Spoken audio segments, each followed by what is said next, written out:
अस्सलाम वालेकुम, नमस्कार, सत श्री अकाल एंड गुड इवनिंग। मैं हूं आरज़ू काज़मी और आप देख रहे हैं पॉइंट ऑफ व्यू। हमें जी ज्वाइन किया है साजिद तार साहब ने। बहुत शुक्रिया सर कि आज आप आए। Thank you very much thank you आलू। सर।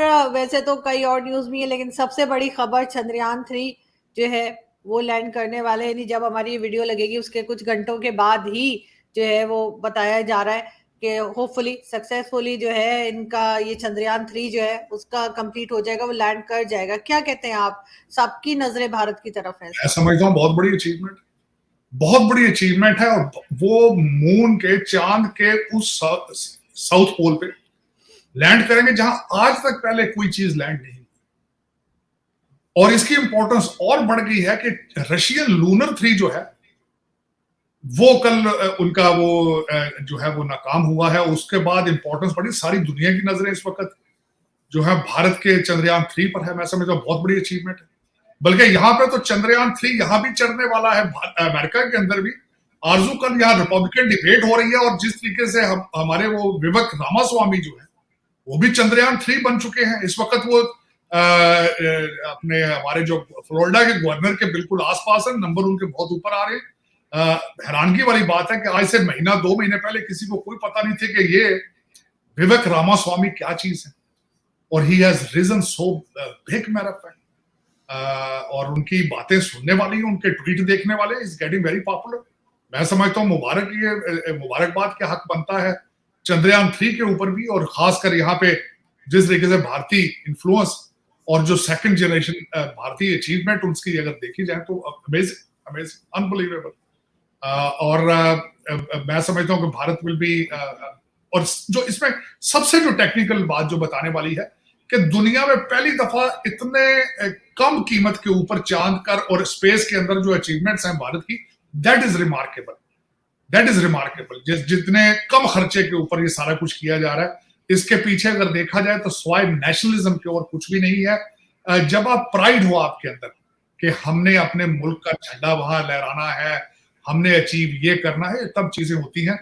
और मैं समझता हूं कि मैं इसको क्रेडिट इसका जो है इस वक्त भारत को नेशनलिज्म का क्रेडिट जो है वो मोदी साहब को जाता है, जिन्होंने ये सारा कुछ जो इस वक्त इकोनॉमी को 7वें से 5वें नंबर पर ले आए, 10वें से 5वें पर और 5वें से 3रे पे लाने की। और डायस्पोरा को प्रमोट करना, अपनी इकोनॉमी को, अपनी करेंसी को, यूपीआई सिस्टम को, पेमेंट सिस्टम को प्रमोट करना दुनिया में। और उसके बाद आज भी साउथ अफ्रीका गए हैं और वहां पे भी वो ब्रिक्स के बारे में और दूसरी चीजें जो है भारत की फॉरेन पॉलिसी है उसके बारे में। काश के हमारा भी, मैं जिस तरह हमेशा कहता हूं कि मोदी साहब का जो मॉडल है to give a nationalism boost to the country, that should be copied in developing countries जहां पे जमहूरियत और इस तरह की चीजें और बिल्कुल इकोनॉमिक कोलैप्स के पास है। वहां पे उनको चाहिए कि नेशनलिज्म को प्रमोट करें। जिस तरह मैं आजकल, मुझे एक बहुत अच्छी चीज है कि आजकल मैंने वो भारत से सीखी, बल्कि आजकल वहां पे जो नारा वो कहते हैं कि सोच बदलो भारत बदलो। मैं वही अपने पाकिस्तानी भाइयों से भी कहूंगा, सोच बदलो पाकिस्तान बदलो, उसके बगैर पॉसिबल नहीं है। ये जो ब्रिटिश आपके रूलर हैं, चाहे इलेक्टेबल हो, चाहे ये ब्रिटिश ट्रेंड सिविल सर्वेंट हो, इनका आइडिया आपको सर्व करना या पाकिस्तान की तरक्की नहीं है। आपको हर पाकिस्तानी को सोच बदलने की जरूरत है, उसके बगैर गुजारा नहीं।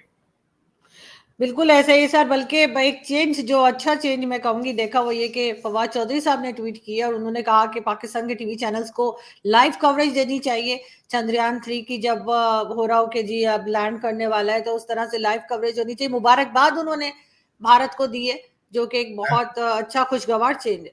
मैं खुद मुबारकबाद दूंगा, मेरे लिए खुद प्राइड का मैटर है। और बल्कि मैं, देखें, आप बॉलीवुड की फिल्में देख सकते हैं, आप सिद्धू मूसेवाले को फॉलो कर सकते हैं, तो चंद्रयान 3 को फॉलो क्यों नहीं करते भैया? अब नफरतों के दरवाजे बंद करें आप ये। बल्कि आरजू मैं ये बिलखसूस ये कहूंगा, हमेशा मैं कहता हूं कि भारत के मॉडल को फॉलो करो और भारत के साथ ट्रेड करो भाई, रिलेशनशिप ठीक करो, ट्रेड करो। ईरान को आपने शिया करके दरवाजा बंद कर दिया, यहाँ पे हिंदू करके बंद कर दिया दरवाजा आपने। और क्यों कर दिए? आपकी जरूरत है ये ईरान और भारत के साथ रिलेशनशिप करना, आपकी बका की के लिए, आपकी सर्वाइवल के लिए बहुत जरूरी है। चाइना भाग भाग के जाते हैं, वो कौन से मुसलमान है? बल्कि वहां पे देखें आपके वीगर मुसलमानों के साथ क्या सलूक किया जाता है, लेकिन आप उनकी बात भी नहीं करना चाहते। आप उस चीज को आप हाथ के नीचे फेंक देते हो, डाल देते हो। चुप करके, क्योंकि वहां से किकबैक्स मिलती हैं, वहां से रिश्वत मिलती है, वहां से सारा फ्रॉड है, पिज़्ज़े लेते हो सारा, इसलिए बात नहीं करते उसको। ये भारत के साथ मैंने जिस तरह बताया आपको कि इस वक्त पाकिस्तान की सर्वाइवल के लिए बहुत जरूरी है कि नॉर्मलाइज रिलेशनशिप भारत के साथ हो, अपने जो डिफरेंसेस उनको खत्म करें, ट्रेड शुरू करें, वहां से अपने चीजें, गंदम, चावल, अपने सारी अद्वियात और सारा कुछ, और उस मॉडल को फॉलो करें। और नेशनलिज्म देखें, जिस तरीके से उन्होंने नेशनलिज्म के जरिए अपनी चीजें तब्दील की हैं, आपको भी जरूरत है। आप चांद पे नहीं जा सकते, सर्वाइव करना तो सीखें वहां से। बिल्कुल ऐसा ही है सर, बल्कि मैंने तो खैर ऑर्डर दिया हुआ है मिठाइयों का। मिठाई का वो जो होता है ना सर, वो बड़े मजेदार होती हैं, जो देसी मिठाइयाँ होती हैं, उसका ऑर्डर किया है और कल शाम को मेरे घर पहुंच जाएंगी। और उसके बाद जो है जैसे ही अनाउंस होगा तो उसके साथ ही जो है वो मैंने पूरे मोहल्ले आरज़ू, में बांट मैं देनी है। बल्कि ये कहूंगा कि आप घर में पार्टी करें, लाइव करें, बल्कि हमें भी जो उसमें लें, जूम बिल्कुल पार्टी करें, सेलिब्रेट करेंगे, क्योंकि इट विल बिल्कुल। बी अ लैंडमार्क चीज होगी। और खासकर हम जैसे लोग जो कि मतलब जिनके साथ हमारी सोचें हैं, चीजें हैं, मिलती है हर चीज, वो इस तरह का मिरेकल करने के काबिल है। हम सबको सेलिब्रेट करना चाहिए। और मैं कहता हूँ इसकी जितनी भी तारीफ करें कम है, कि भारत का जो एक प्रोग्राम है वो सक्सेसफुल हो रहा है पूरी दुनिया के अंदर। और साउथ पोल, और बिल्कुल मैं ऐसे ही। एक पढ़ रहा था आगे कि एक्सपेरिमेंट किए जा रहे हैं, यहाँ पे देखा जा रहा है कि वहां पे पानी का कुछ वहां पे सिलसिला है आगे फ्यूचर में। यहाँ अमेरिका से आपने देखा 2-3 कंपनियां इस वक्त कम्पीट कर रही हैं हमारे ट्रैवल करने में। रिचर्ड ब्रॉन्सन की कंपनी है, टेस्ला जो है हमारे, उनकी 2 कंपनियां हैं कम्पीट कर रही हैं स्पेस ट्रैवलिंग के लिए, कमर्शलाइज करने के लिए। फिर लाइफ ऑन द मून, इसके ऊपर भी किया जा रहा है। वहां पे इनका माइनिंग का प्रोग्राम है मून के ऊपर, आइदर इज विजिबल और नॉट, लेकिन वहां पे इस तरह के एक्सपेरिमेंट होंगे फ्यूचर में। और अगर कल भारत का ये तजर्बा कामयाब होता है कल, और इसके बाद जाहिर है कि मेरे ख्याल में Bharat will be the 4th country in the world. बहुत बड़ी अचीवमेंट। बिल्कुल। और मैंने जिस तरह बताया है कि मैंने इसके नंबर पढ़े थे, अमेजिंग, कि हम्म। किस तरीके से भारतीय साइंटिस्ट जो है उन्होंने इतनी कम लागत में ये सारा कुछ, इतना कारनामा जो अंजाम दिया है, इट्स वर्थ प्रेजिंग। और मैं समझता हूँ हर पाकिस्तानी बच्चे को ये देखना चाहिए। मैं तो बल्कि आरज़ू, कई दफा पहले भी आपको मैंने कहा है कि भारत की खबरें बच्चों को, पाकिस्तानी बच्चों को सुननी चाहिए। देखें वहां पे बिल्कुल। किस तरह कर रहे हैं इंफॉर्मेशन टेक्नोलॉजी को, आर्टिफिशियल इंटेलिजेंस को। अगले दिन वहां मैंने आपको बताया था कि उन्होंने वहां पे एक इनिशिएटिव दिया है कि $4 लाख दिया जाएगा, जो सर्च इंजन, जो बेहतरीन इंजन, सर्च इंजन बना के गूगल के मुकाबले का वो भारत में लॉन्च करेगा, उनको $4 लाख प्राइज दिया जाएगा। तो इस तरह के इनिशिएटिव पाकिस्तान में भी होने चाहिए। मैं हमेशा कहता हूं कि हमारे किसी अभी तक इंसान ने, पाकिस्तानी ने, पाकिस्तान के लिए कोई रोड मैप नहीं बताया, कोई डिजिटल पाकिस्तान का नारा नहीं लगा रहे, कोई इस तरह का इनिशिएटिव किसी कंपनी को नहीं दिया जा रहा कि बताएं एक्सपोर्ट किस तरह बढ़ानी है, क्या मैन्युफैक्चर करें यहाँ पे।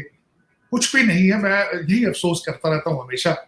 कान पक चुके हैं कि पाकिस्तान से कोई अच्छी खबर नहीं आती। लेकिन ये ज्यादती है। मैं आपको बड़े वसूख से कह सकता हूँ, आप बच्चे आपके भारत की खबरें सुनना शुरू कर दें, आपके तरक्की पा सकते। बिल्कुल, लेकिन सर इन्होंने तो बहुत से न्यूज़पेपर बैन कर रखे हैं इंटरनेट पे सर, चैनल्स बैन किए हुए। लेकिन इसमें सर आप कितना क्रेडिट देंगे नरेंद्र मोदी जी, प्राइम मिनिस्टर मोदी जो हैं, उनकी गवर्नमेंट को, कि जिसकी वजह से इस किस्म के प्रोजेक्ट्स और इस किस्म की सक्सेस उनको मिल रही है, जैसे चंद्रयान-3? मैं समझता हूँ 100% क्रेडिट उनको जाता है, मोदी जी। देखिए, 10वें नंबर से 5वें नंबर पर इकॉनमी को लाना और तीसरे नंबर का वादा करना, और फिर लोगों में प्राइड इस चीज की लाना कि लोग अब दूसरे ममालिक से अपनी जाबें छोड़कर भारत वापस जा रहे हैं। ये प्राइड है। वहां पे लॉ एंड ऑर्डर के हालात हैं, इकॉनमी है, वहां पे स्टेबिलिटी नजर आ रही है। 600 बिलियन उनका फॉरेन एक्सचेंज है इस वक्त। तो फिर ये सारी चीजें किसको क्रेडिट जाता है? अल्टीमेटली मोदी जी को जाता है। मैं हमेशा ये कहता हूं कि मोदी जी ने जो नेशनलिज्म का, दुनिया के अंदर एक मुख्तलिफ नेशनलिस्ट मूवमेंट्स चली थी, सारी कोलैप्स कर चुकी हैं सिवाय भारत के मोदी जी की जो नेशनलिस्ट मूवमेंट है। इससे पहले तो मखलूत गवर्नमेंट होती थी, कोलिशन गवर्नमेंट्स होती थी, कमजोर होती थी, फैसला साजी कर ही नहीं सकते थे, आपस में लड़ते रहते थे। तो मेरे ख्याल में ये सारा क्रेडिट जो है 100% मोदी जी को जाता है। ये पाकिस्तान और दूसरे ममालिक को भी कॉपी करना चाहिए। और मैं समझता हूँ it's a very successful model Bharat का। इसने आने वाले दिनों में आप देखेंगे कि गवर्नमेंट पॉलिसी के अंदर ये चीजें पढ़ाई जाएंगी, स्कूलों के अंदर ये ये जो मॉडल इस वक्त चल रहा है, इसकी बुनियादें खैर 1991 से शुरू हुआ था, लेकिन स्लो स्पीड थी। अब तो फिर मोदी जी ने इसको स्टेरॉइड दिए, ना सिर्फ भारत बल्कि भारतीय डायस्पोरा जहां जहां भी है वो दे आर वेरी नेशनलिस्ट, और वो तरक्की का बायस बन रहे हैं अपने मुल्क के लिए भी। रेमिटेंस बहुत भेज रहे हैं भारत में, इन्वेस्टमेंटें बहुत फॉरेन इन्वेस्टमेंटें आ रही हैं। मैं बार बार कई दफा आपके प्रोग्राम में बताया, फॉरेन इन्वेस्टमेंट तब आती है आरजू जब लॉ एंड ऑर्डर बेहतर हो, जब जो इन्वेस्टर हो उसको पता हो मेरी इन्वेस्टमेंट सेफ है, मैं अगर वहां जाऊंगा मेरी जिंदगी सेफ है, तब होती है। और ये चीज हमारे पाकिस्तान में मेरी दुआ है कि वो भी इस तरह के हालात पैदा कर सकें, लॉ एंड ऑर्डर और अदालतों के जस्टिस के हालात बेहतर हो ताकि लोग इन्वेस्ट कर सकें। कहने की बातें हैं, दोनों आपके पिछले शहबाज शरीफ साहब भी और अमीरुल मोमिनीन जो है हमारे पिछले, जो अब जेल में है आजकल, इन दोनों का आइडिया यही था कि पाकिस्तानी, ओवरसीज पाकिस्तानी आएंगे तो दूध की नहरें चलेंगी। सबसे पहले तो ये देखें हम ओवरसीज पाकिस्तानी कौन है, हमें आपने धक्के मार मार के वहां से निकाला है, पहली बात तो ये है। हम वापस जाएंगे तो हमारे बच्चों का आप क्या करेंगे, अगवा होंगे वो फॉर रैंसम के लिए। हम वहां जाएंगे हमारी गाड़ियां छीनेंगे आप, एयरपोर्ट पे हमारे साथ सौदेबाजी करते हैं आप, एयरपोर्ट से आप हमें फॉलो करते हैं, लूटते हैं आप, अदालतों में थानों में हमारी गोलियां लगती हैं, तो क्यों जाएंगे पाकिस्तानी? मैं आपसे क्वेश्चन करता हूँ, शहबाज शरीफ आपके अपने बच्चे सारे लंदन में बैठे हैं, सारी प्रॉपर्टी आपकी लंदन में है, आप उसको क्यों नहीं लेकर पाकिस्तान जाते? अमीरुल मोमिनीन से मेरी रिक्वेस्ट है, अपने बच्चे क्यों नहीं आप लंदन से पाकिस्तान? आपने बल्कि खुद एक दफा फरमाया था, ये अभी महीना दो पहले, कि पाकिस्तान सेफ नहीं है, मेरे बच्चे यहाँ आए। आपके बच्चों के लिए सेफ नहीं है तो आप मुझे कहते हैं कि मैं अपने बच्चों को लेकर जाऊंगा। लेकिन सर बच्चों से मुझे याद आया कि वो बडग्राम में जो हादसा हुआ है सुबह, वो बच्चे कितने 12 घंटे बेचारे हवा में जो है कहना चाहिए लटके रहे, और उसके बाद हम कहते हैं कि हमारे यहाँ टूरिस्ट क्यों नहीं आते। ये तो हाल है, पूरी दुनिया ने देखा। बीबीसी पे मैंने खुद सुबह उठाऊं तो पहला चैनल बीबीसी मैंने ऑन किया तो सबसे पहले मुझे वो नजर आया। आपकी बात बिल्कुल थी, टूरिस्ट किस तरह जाएंगे आपके, जब आपके धमाके पर धमाका हर शहर में हो रहा है, तो टूरिस्ट किस हालात में जाएंगे? वो अंधा होगा आंखों से, तो बहरा होगा कानों से जो टूरिस्ट चला जाएगा। वरना आप टूरिस्ट की बात करते, पाकिस्तानी डरते हैं 2 दफा पाकिस्तान जाने से, तो हमारे जैसे इन्होंने चेयर लिफ्ट कैसी लगाई थी कि वो टूट गई बीच में, और वो बच्चे बेचारे कितनी देर डरे सहमे रहे। वहां पे कोई लॉ एंड ऑर्डर तो है नहीं, वहां पे कोई लॉ एंड ऑर्डर के हालात, बल्कि मैं कह रहा हूं कोई रेगुलेशंस कोई नहीं है, किसी कानून को फॉलो नहीं किया जाता, हर चीज में तो रिश्वत इन्वॉल्व है। रस्सियों से बांध के बच्चों को वो इस तरह की ये चेयर लिफ्ट थोड़ी थी, वो तो एक ड्रामा सा बनाया हुआ था नदी को क्रॉस करने के लिए, और उसमें फंस गए, फिर हेलीकॉप्टर और फिर सारा चीज, सारा दिन पूरी दुनिया ने तमाशा देखा। और ये एक तमाशा नहीं है, वो जो मीरपुर के अंदर इन्होंने सिंध के अंदर जो वो बच्ची रेप करके फेंकी मार के, वहां 6-7 और बच्चियां और निकल आई। अभी रिजवाना कम थी जो ये हालात शुरू हो चुके हैं। और कई खबरें सारा दिन पढ़ते हैं जिनको देखा जाए तो कान पक जाते हैं, लेकिन क्या करें आरजू, फिर ये हमने 76 साल लगा के आप इस जगह पे पहुंचे हैं। लेकिन सर हमने किस तरह के जो है वो अपने लोग बनाए हैं, किस तरह का माइंडसेट सेट किया है कि आपको मालूम है बडग्राम ये वो जगह है जहां पर एक कुछ साल पहले किसी शादी में 2-3 लड़कियां तालियां बजा रही थी और उनको गोली मार दी गई थी, वो लड़कियां फिर गायब हो गई थी। इस माइंडसेट के लोग रहते हैं हमारे यहाँ।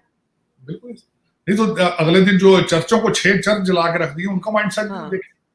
उन्होंने 1947 की यादें ताजा कर दी हैं कि लोगों ने फसलों के अंदर छुप के अपने बच्चे और इज्जत बचाई आपने। फिर देखें ना एक और चीज, अब बार बार मजहब के टीके लगाएंगे इस कंट्री को, तो फिर यही होगा।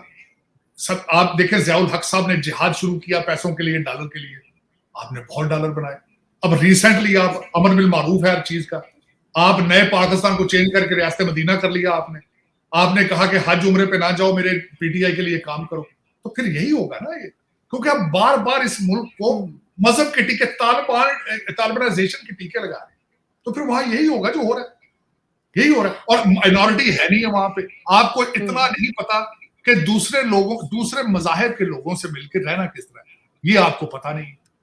और बार बार आपको मौलवी जो मेरा कारोबार है, मुझे कल किसी ने पूछा और मैंने पूछा यार कि तुम्हारे हर चीज एएसआई भर्ती के होने के लिए भी मुकाबले का इम्तिहान है, इमाम मस्जिद बनाने के लिए मुकाबले का इम्तिहान क्यों नहीं लेते यार? कोई स्टैंडर्ड है कि मस्जिद में एक लाउड स्पीकर लेके बंदा बैठा है, सारा दिन नफरत फैला रहा है, उसके ऊपर कोई चेक एंड बैलेंस नहीं है, उससे सारे लोग डर रहे हैं, पूरी आबादी डर रही है उससे। ब्लास्मी का जो आप कानून है लोग उससे उसके जरिए बदले ले रहे हैं। हालांकि सऊदी अरेबिया के अंदर भी मस्जिदें रेगुलेटेड है, वहां पे फैक्स होके आता है, खुतबा जो है उससे एक लफ्ज उसमें ऐड नहीं किया जा सकता। लेकिन पाकिस्तान देख लें आप कि एक मौलवी साहब है, बच्चा है, वो चढ़ जाता है लाउड स्पीकर लेके, वो जिसके मर्जी खिलाफ फतवा दे दे और वो शाम को सारी आबादी इकट्ठी होकर आग लगा देती है। लेकिन ये एज ए सोसाइटी इशू है, ये मुल्क का इशू नहीं है। कानून आपके किताबें भरी पड़ी हैं कानूनों के साथ, लेकिन उस कानून, अमीर आदमी का अपना कानून है, गरीब आदमी का अपना है। अफसरान जो है, मैंने आपको बताया, जो ब्रिटिश रूलिंग एलीट है आपकी, उनके लिए वो तो कानून से बहुत मुबर्रा है। They are the owner of Pakistan. बिल्कुल ऐसा ही है। लेकिन सर ये तो रिलीजन का चूरन तो सभी लाते रहे हैं, चाहे वो बेनजीर भुट्टो को देख लीजिए, चाहे ज़ियाउल हक हो या इमरान खान, इवन नवाज शरीफ। तो इसमें से निकला कैसे जाएगा? इसमें से निकलने की आपको नेशनलिज्म की जरूरत है। सबसे पहले तो आपको कोई ऐसा शख्स ढूंढना पड़ेगा जो पाकिस्तानी हो, जो एक ख्वाहिश रखता हो कि उसके पास ताकत भी हो और ख्वाहिश रखता हो कि मैंने पाकिस्तान को ठीक करना है, चाहे कुछ भी हो, उसके बच्चे पाकिस्तान में हो और वो ज़हनी तौर पर बिल्कुल पाकिस्तानी हो, पाकिस्तान के फंडामेंटल्स को समझता हो और कमिटेड हो। बल्कि मैं यहां तक ये कहता, अगले दिन मैं एक डिबेट सुन रहा था कि हो सकता है 2-3 एक नस्ल जो है वो ये चेंज ना कर सके, 2-3 ताकतवर जो है आपको जर्नैलों की जरूरत है, जो मुसलसल आए, जो कि आज बहुत मुश्किल लगता है, जो कमिटेड हो पाकिस्तान में। क्योंकि Pakistan is a defence country, वहां पे ताकतवर जो है वही चेंज कुछ ला सकता है। ज़ियाउल हक साहब बहुत ताकतवर थे, उन्होंने कोड़े मारे पीपल्स पार्टी के हर शहर में लोगों को, इस्लाम के टीके लगाते रहे, लेकिन पाकिस्तान के हालात देखिए। सर इस्लाम के टीके से मुझे याद आया, हमारे यहाँ एक पॉलिश एम्बेसडर हुआ करते, पोलैंड के एम्बेसडर, जो पाकिस्तान में इस्लामाबाद में मेरे घर भी आ चुके हैं एक इवेंट में, बल्कि 2-4 इवेंट्स में। और मैंने आज देखा कि उनको भी हमने कलमा पढ़ा दिया, वो मुसलमान हो गए और सबने वो मुबारकबादें उनको लिखी थी, और मैंने वहां पे लिखा वाई, कि क्यों भाई, किस लिए? मुझे समझ नहीं आ रही कि उन्होंने क्यों, मतलब एकदम से उनको क्या हुआ। लेकिन हमारे तो ये हाल है, हम तो अभी रो रहे थे कि हम जो हिंदू फैमिली तो रहती हैं या कोई दूसरी माइनॉरिटी, हम उन्हें पढ़ा देते हैं। हमने तो एम्बेसडर को कलमा पढ़ा दिया, हम तो इतने काबिल लोग हैं। नहीं देखिए, कलमे को समझा ना जाए तो उसको पढ़ने का क्या फायदा। मैंने शायद कल आपसे ही कहा था आरजू, सारा दिन हम एक दूसरे को अस्सलाम वालेकुम कहते हैं, सलामती की दुआएं देते हैं, लेकिन कमर में छुरियां मारते हैं सारा दिन। कहते हैं पाकिस्तान का मतलब क्या, ला इलाहा इल्लल्लाह। इस्लाम, आप इस्लाम के हालात से आप समझते हैं इस्लाम इजाजत देता है कि चर्चों को आग लगा दे जाके? तो फिर ये क्या है? इस्लाम इजाजत देता है कि 10-10, 12-12 साल की लड़कियों को रेप करके उनको मार दिया जाए, और फिर इस्लाम इजाजत देता है कि अदालतें इंसाफ ही ना दे उनको। तो कलमा पढ़ लेने से क्या होता है? जो मर्जी पढ़। मुझे ये बताया, नमाज तर्जमे के साथ ना आती हो तो उसका पढ़ने का क्या फायदा? कलमे को आप समझते ना हो तो उसका क्या फायदा? इस्लाम के स्पिरिट को ना समझे, रिचुअल 5 टाइम नमाज पढ़े, उसका क्या फायदा? आपको फिलॉसफी ऑफ रिलीजन होनी चाहिए, आपको पता होना चाहिए इस रिलीजन की फिलॉसफी क्या है। और सबसे बड़ी बात बताता हूं आरजू, हर मजहब दुनिया में, जो हर मजहब ऑर्गेनाइज रिलीजन है, उसके फंडामेंटल सेम है। वो प्यार, मोहब्बत का और अमन का सबक दे रहा है, वो दहशतगर्दी का सबक नहीं दे रहा।